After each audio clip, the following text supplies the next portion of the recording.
I want to start off the segment with 4 things. Number 1, please don't leave a comment until you actually watch the whole video. Don't be a jerk. It's important that you actually leave comments that are relevant to the topic. And trust me, everybody who's watching the video will know whether or not you watched it as well. Number 2, I am not passing judgment on anybody who has ever had an abortion. I have never walked a mile in your shoes. I don't know what you went through. I don't know what your circumstances are. This video is not about passing judgment on anybody. This video is about 2 women who have very unique stories along this topic that we just want to share with you to possibly help anybody who's wondering what they should do. Point number 3 is going to be in the middle of the video. Point number 4 is going to be at the end. So stay tuned. Really? Morning, everybody. Welcome to Parent with Purpose. Today we're talking to Amanda. Amanda has a story that you're going to want to hear today. And our topic today, even though it's a very controversial topic, is a topic I think you need to take a few moments and listen to. And today's topic is about abortion. So, welcome, Amanda. Hello. So, I'm going to ask you a couple questions, first of all. How old are you? I'm 38. Okay, and do you have any children? 2 Okay. girls. And their ages? Kayla is 20 and my younger daughter is 13, Charla. Perfect. Okay, so you were pregnant at a young age? Very young, 17. 17. And did you have anybody that you knew of that was getting pregnant, and what were they deciding back then at the same time you were? Yeah, a lot of the groups that we hung around with were having abortions, getting pregnant. At that time, everybody just thought, you know what, you could get pregnant, have an abortion, and it's gone. So some of the people I knew had several abortions, so unfortunately, there was a lot of it going on. Okay, so now when you found out you were pregnant, did you go to a clinic to find that out? No, I actually took a pregnancy test. At home? Yes, the Okay. home one, and did a little bit of a freak out, and then I bet. yeah, but because I was 17, I could go to my doctors, and they didn't have to tell my parents, so I did go to the doctors to get a blood test done. And did they suggest abortion to you? No, they actually didn't suggest abortion, so. Okay, well, for my daughter, when it happened, she went to the clinic. She didn't let us know anything. She went to the clinic, and the first thing they did was hand her a bunch of pamphlets for abortion clinics. Okay. And she told me that years later, and I was appalled, actually, that that's the first thing they handed somebody who came in without their parents. Anyway, Yeah. that's the world we live in, right? Yes, yeah, unfortunately. Unfortunately. So what is your opinion on abortions and In why? school, we had to do a controversial topic, and I chose my project on abortion. And when I did the research on abortion, I wasn't pregnant this time. I think it was about 14 when I started this. It was about grade 9. And the stuff that I learned, I don't know, it just broke my heart. And it's not a lot of stuff that gets talked about. The procedures of abortion, how it's done, what the baby actually goes through. During the abortion? During the abortion. Oh, wow. So, and then even the mother, what she goes through, right? It's not just something where it's cut and dry. So there's actually there's pain. Some women have to give labor, some don't, but there still is a lot that goes on with abortion that I don't think people know about. So I did that topic, and that's when, abortion, I started really learning about it and, making up my mind is that why I don't like abortion. So you talked about what kind of happens to the mother. Can you explain that a little bit? Well, if she's further along, they'll have to do, there are a couple types of abortions. There's saline abortions.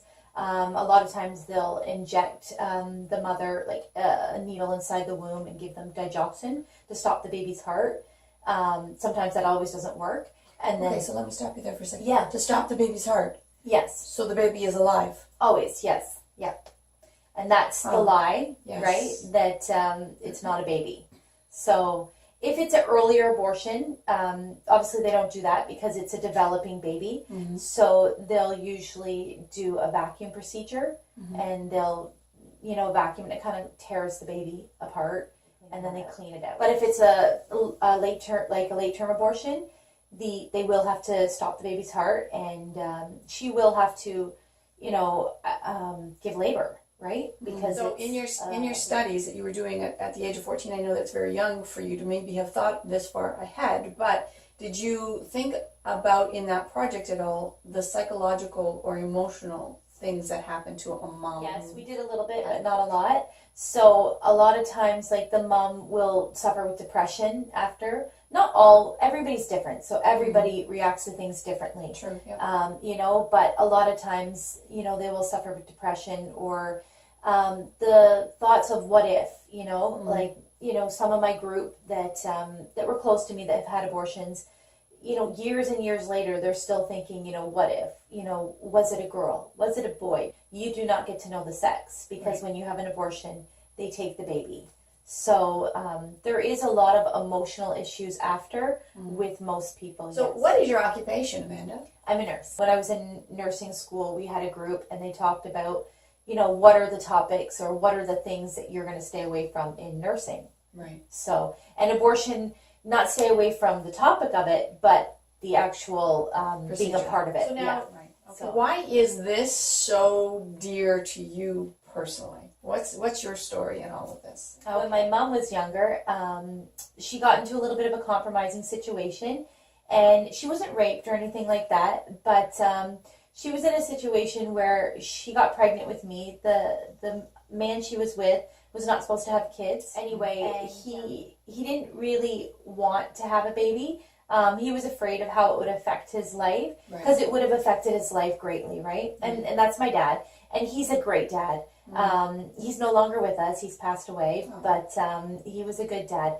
But he didn't at that time. He was scared, and I get that. That's people. That's the first thing they do is fear, and abortion is the easiest option. Absolutely. So, and my mom, although it may have crossed her mind, she said she wasn't going to do it.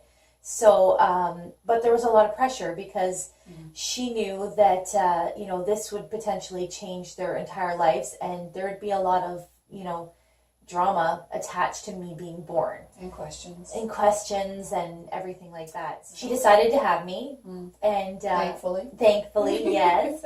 And, for at least 3 years, I was kind of a secret on my dad's side of the family because, they were scared. He was scared. Right. Now, he was in and out of my life, so that was a good thing. But that is one of the reasons, why I wouldn't be here today. Right. Kayla and Charlotte wouldn't be here today. Right. Right. Whether we think it's not a baby or not, I'm here because I was born.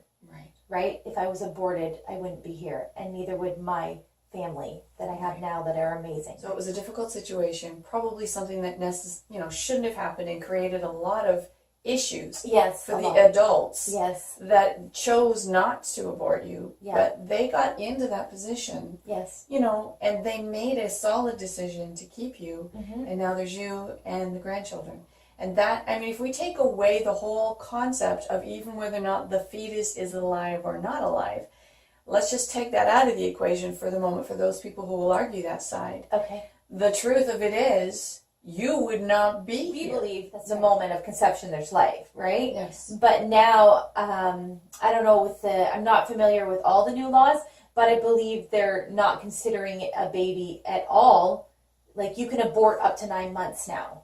Are you serious? Yes. So before, at least with the argument that up to 6 weeks, I believe is what it was. There's no solid heartbeat or whatever, so we're not even sure it's alive. But now we're actually allowing people to abort at 9 months. Everything is developed. The fingers, nails even are developed. Wow. I knew Okay, I somebody didn't know that, that. aborted she was almost 6 months pregnant. It was 5.5 months. So, you can live outside of the womb at 5 months. Yeah, you can. So, and she had to have a full, birth. Like, she had to give birth. So, and unfortunately, she was told too, it's just a fetus. It's not, and fetus is baby. Like, if people would look it up, it means baby, right? So, it's just a word to make it less real, less personal. I understand for people who have already gone through an abortion, how hard it must be for them to hear topics like this. I really get it. My heart breaks for them because they had to make a decision, whether right or wrong, that they have to live with. But we also have to live with the decision of what we did in order to get pregnant. Yes. So those are choices. That when you make the choice to have intercourse, you are already making the choice, in my opinion, that you have to deal with the consequences that might come with that. That's right. So that we are talking about diseases that could come from that. We are talking about pregnancies that could come from that. We're talking about emotional damage if you're not having intercourse in a very safe and proper relationship, right? Yeah. And teenagers tend to not think of those consequences. Yeah. But that leads me to the subject about what do you feel about if somebody is raped? Do you think that justifies abortion? That's a very sensitive topic. It is. And when I did do some research on that, it is only 1%. So I feel like that has become the first thing. You know, what if she's raped? And, you know, the majority of abortions are not rape victims. Right. But there are the few that are. So, you know, you have to be sensitive in the area where this person was traumatically, you know, raped. You know, her body, everything was violated. So, and I understand that now she has to deal with a baby that's living inside of her from a rapist. Right. And that's really hard. Like, I can't even imagine and what she would be going through. But my opinion on this is that that baby is innocent. He may be, you know, a predator, or whatever happened to her was traumatic and awful, but this is a life that has grown on inside. And one traumatic event doesn't deserve a second traumatic event. And, good point. You know, she ultimately has to decide, you know, am I going to terminate this baby? Mm-hmm. Am I going to keep this baby? Or a third option, which people don't talk about, is adoption. Adoption, yes. You know, and a lot of people will say, well, I can't give it up for adoption because I'll be sad. Or I don't know what's going on with my baby after, or who's going to get my baby. And those are all great questions. But it's okay to terminate the baby, but not give it away to somebody that, you know, would love a child, right? And who possibly couldn't have one. Right. Right. So we don't think about the questions after the termination. We think about after the adoption, what if, but we've forgotten about the what ifs after the termination of a baby. True. So True. It's a very sensitive topic, but it's, you know, one that has to be talked But about. I can talk about it. Yes. Because my daughter was raped. Okay. And we didn't know she was raped. We didn't know she was pregnant. And we slowly, you know, the story unfolded very slowly for us. But we found out, and she had actually considered an abortion. She had actually gone to the clinic and was sitting there with her appointment, and last minute changed her mind. And I'm very thankful that she did. My grandson is the light of our life right now. He's got some amazing aunts and uncles that love him, that can't imagine life without him. Mm-hmm. She wasn't an angel. She had a boyfriend before a party she was at. She had a boyfriend after the party that she was at. But she did get gang raped at this party, and both of those two ended up getting tested, and they were not the father, so it was from the rape. But she dealt with all of that before she even knew whether or not this child was from a rape. She chose not to have that abortion. Point 3 is this. When my daughter was going through this, she seriously considered abortion for one main reason. Besides the fact that she was raped, she also thought the father could have been the boyfriend. So she really was only considering abortion because she was led to believe, by my husband and myself, things that we had said and done, to think that we were going to kick her out of the home. That's bad parenting on our part. And it's one of the things in my whole parenting journey that breaks my heart, is to realize that I said or did something to make my child feel like I would not be there for one of the worst times of their life. I'm saying this to you today because I want you, even if you have little kids right now, to be careful about what you say or what you do about any subject and how that might change their perception on something. Our words are very important. We'll now continue on with the rest of the show. When we, as a family, discovered it, we then talked about adoption. Mm-hmm. And said to her, you know, so I'm so grateful that you chose not to do that. Not just because of the way we raised her, which is, you know, a bit of a religious background here, but because it is a life. Yes. And, you know, my heart is, and I know what society says. I know society says it's not alive. But I look at Mason and go, He's alive. Like, this is life. Even if for some reason you want to think as a fetus it's not, you are taking away a life. Yes. So that's kind of where I sit on that, because I don't want to argue the semantics of it, because if you're convinced that it's not a life, you've still got to at least understand the end result, that you have taken a life, because that life isn't here. That's right. It's gone. We did talk adoption. We were thinking about that for quite some time, and I think it was right around 6 months. She went, "No, Mom, I think I'm going to keep this baby," and we didn't know if it was boy or girl. So, and she lived with us for 2.5 years for a while, and then she got on her own. It was tough. It was not an easy road. No. But I look at my grandson and go, I can't imagine life without him. Mm-hmm. So I agree with you. That's what this boils down to for you and I. And there's going to be other people in the audience who may disagree, and we'd love to hear your opinions below, for sure. We're just stating from very personal stories in our life. Amanda wouldn't be here if her mom had chose that. And her 2 girls wouldn't be here. My grandson wouldn't be here.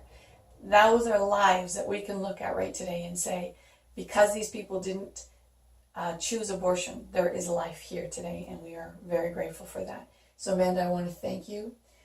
Thank you for opening your heart, your story, and your life to us. We appreciate that. If you guys have any questions for Amanda, as always, please leave those down below, and I will make sure that she gets those.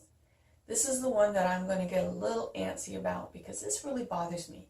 I don't understand why we're in a society where if we see a video of an animal being abused, which, trust me, that should never happen.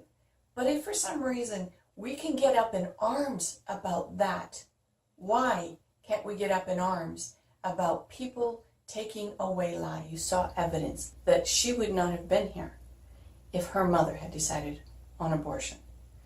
Her mother walked a very, very tough road and had to make a tough decision. But if you are in this position, again, no judgment, please consider adoption.